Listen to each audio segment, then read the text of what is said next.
Hello everyone, welcome to my channel. I am Neha. आज हम करेंगे क्लास 12 बिजनेस स्टडीज़ एंड आज का हमारा टॉपिक है डिविजनल स्ट्रक्चर क्या होता है। एंड गाइस, इस चैनल पे हम जितनी भी वीडियोस करेंगे वो सभी एनसीईआरटी की बुक्स में से करेंगे। सो देखते हैं। सबसे पहली बात है कि डिविजनल स्ट्रक्चर यूज़ कौन सी टाइप की ऑर्गेनाइजेशंस करती है, जो बहुत बड़ी होती हैं और जो एक से ज़्यादा प्रोडक्ट बनाती हैं, 2 प्रोडक्ट्स 3 प्रोडक्ट्स। जैसे कि एक ही कंपनी है, बहुत बड़ी है और वो प्रोडक्ट बना रही है कॉस्मेटिक्स भी, क्लोथिंग भी, ठीक है, सोप वगैरह भी बना रही है, फूड से रिलेटेड भी कुछ बना रही है, ठीक है। तो वो ऑर्गेनाइजेशंस यूज़ करेगी डिविजनल स्ट्रक्चर। देखो अब बुक में क्या लिखा है वो पढ़ते हैं कि जो लार्ज ऑर्गेनाइजेशंस हैं वो डिविजनल स्ट्रक्चर यूज़ करेंगी जिनकी डाइवर्सिफाइड एक्टिविटीज़ हैं, यानी एक ही ऑर्गेनाइजेशन में डिफरेंट टाइप की एक्टिविटीज़ परफॉर्म की जाती हैं।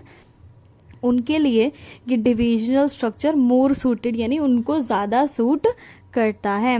Those enterprises which have more than one category of products to offer, यानी एक से ज़्यादा प्रोडक्ट बनाती हैं, ठीक है। It diversifies into varied product categories, यानी इसमें क्या होता है, हमारी जो ऑर्गेनाइजेशन होती है उसमें बहुत सारे प्रोडक्ट कैटेगरीज होते हैं, यानी बहुत सारे प्रोडक्ट्स अगर ऑर्गेनाइजेशन बना रही है तब हमें नीड यानी ज़रूरत महसूस होने लगती है कि अपने ऑर्गेनाइजेशन का कोई स्ट्रक्चरल डिज़ाइन होना चाहिए, यानी कुछ ऑर्गेनाइजेशनल स्ट्रक्चर होना चाहिए। क्यों ऐसा महसूस होता है? इमर्जिंग कॉम्प्लेक्सिटी, यानी कॉम्प्लेक्स होती जाती है इतनी ऑर्गेनाइजेशन, इतना कन्फ्यूजन क्रिएट होता जाता है सब एक्टिविटीज़ के बीच में कि हमें ऐसा महसूस होने लग जाता है कि कुछ ऑर्गेनाइजेशनल स्ट्रक्चर होना चाहिए। और वो कौन सा स्ट्रक्चर होना चाहिए? डिविजनल स्ट्रक्चर होना चाहिए। हाँ, तो देखो अब मेन चीज हम पढ़ते हैं कि डिविजनल स्ट्रक्चर में क्या होता है। It comprises of separate business divisions और यूनिट्स, यानी इसमें क्या होता है, अलग अलग बहुत सारे डिवीजन बना दिए जाते हैं। जैसे कि अगर एक बहुत बड़ी ऑर्गेनाइजेशन है, अगर वो एक प्रोडक्ट बनाती है कॉस्मेटिक्स, तो वो हो जाएगा डिवीजन 1 कॉस्मेटिक्स का। अगर वही ऑर्गेनाइजेशन कार्स बनाती है तो डिवीजन 2 हो जाएगा कार्स का। अगर वही ऑर्गेनाइजेशन मेडिसिन भी बनाती है तो डिवीजन 3 हो जाएगा मेडिसिन का, ठीक है। जितने प्रोडक्ट्स हैं उतने ही डिवीजन बना दिए जाएंगे, बस ये होता है इसमें। और हमने जितने भी डिवीजन बनाए हैं ना, हर एक यूनिट का यानी हर एक डिवीजन का एक डिविजनल मैनेजर होगा, उनका एक हेड बना दिया जाएगा, मैनेजर बना दिया जाएगा।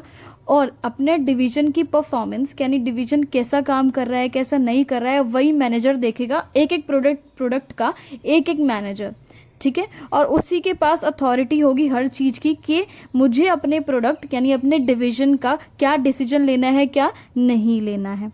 Each division is multi functional, हर एक डिविजनल मल्टी फंक्शनल होगा। मल्टी फंक्शनल का मतलब है एक ही डिवीजन में काफी टाइप के फंक्शंस परफॉर्म किए जाएंगे। जैसे कि अगर हम बात करते हैं कॉस्मेटिक्स की, तो कॉस्मेटिक्स में क्या क्या होगा? प्रोडक्शन होगा, मार्केटिंग होगा, फाइनेंस होगा, परचेज होगा। अगर हम बात करते हैं कि वही जो सेकंड डिवीजन है, जैसे वो क्लोथिंग का है, तो क्लोथिंग में भी प्रोडक्शन होगा, मार्केटिंग होगा, फाइनेंस हो गया, परचेज हो गया। नेक्स्ट डिवीजन अगर जो है जैसे मेडिसिन का है, तो मेडिसिन में भी क्या होगा? प्रोडक्शन होगा, मार्केटिंग होगा, फाइनेंस होगा, परचेज होगा, ये सारी चीज होंगी। मतलब हर एक डिवीजन में क्या होगा? अलग अलग टाइप के ये फंक्शंस किए जाएंगे, ठीक है। Each division is self-contained as it develops expertise in all functions related to a product line. हर एक डिवीजन में अपना अपना एक्सपर्टाइज होगा, सब लोग एक्सपर्ट हो जाएंगे। क्यों? क्योंकि उस डिवीजन में हर एक टाइप के फंक्शंस परफॉर्म किए जा रहे हैं। लेकिन एक बात है, एक ही प्रोडक्ट लाइन से रिलेटेड। जैसे कि अगर मेडिसिन का डिपार्टमेंट है तो उसमें जितने भी फंक्शंस परफॉर्म किए जाएंगे वो मेडिसिन के रिगार्डिंग ही किए जाएंगे।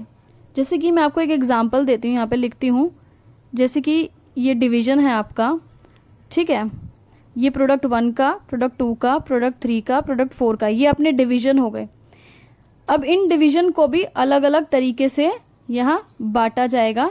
जैसे कि एक प्रोडक्शन, एक मार्केटिंग, एक sales, finance, production, finance, marketing, sales, ऐसे अलग अलग पहले डिवीजन, ठीक है, अलग अलग प्रोडक्ट्स के। फिर अलग अलग प्रोडक्ट्स में क्या होगा? अलग अलग फंक्शंस परफॉर्म किए जाएंगे। यहाँ पे ये 3 लेवल है, दिखाई दे रहे हैं आपको।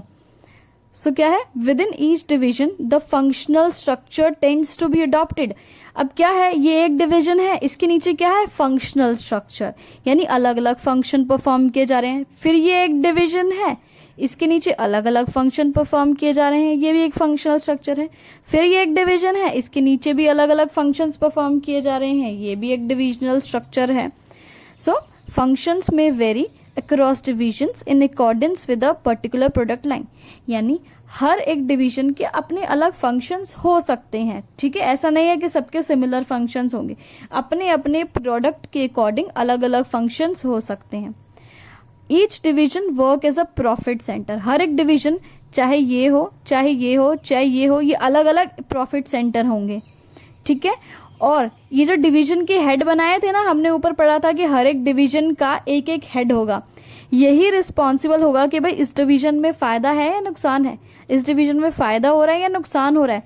अगर इसमें फायदा हो रहा है तो भाई बहुत अच्छी बात है, इसको शाबाशी दी जाएगी। इसमें नुकसान हो रहा है अगर इस डिवीजन में, तो इस हेड को जो है भाई बोला जाएगा कि तू क्यों ऐसा काम कर रहा है, भाई ढंग से काम करो ताकि इसमें लॉस ना हो, इसमें भी प्रॉफिट हो। यानी इसमें अगर लॉस होता है तो ये तीनों को कुछ नहीं कहा जाएगा, सिर्फ इस वाले को ही जो है धमकी भरी लेटर दी जाएगी। आगे बढ़ते हैं, जैसे कि एग्जांपल है कि बड़ी सी कंपनी का दिया हुआ है यहाँ पे कि कॉस्मेटिक्स, क्लोथिंग वगैरह काफी सारी ब्रांड बनाती है। तो इसके बाद वीडियो खत्म हुआ। Thanks for watching this video, please like share and subscribe.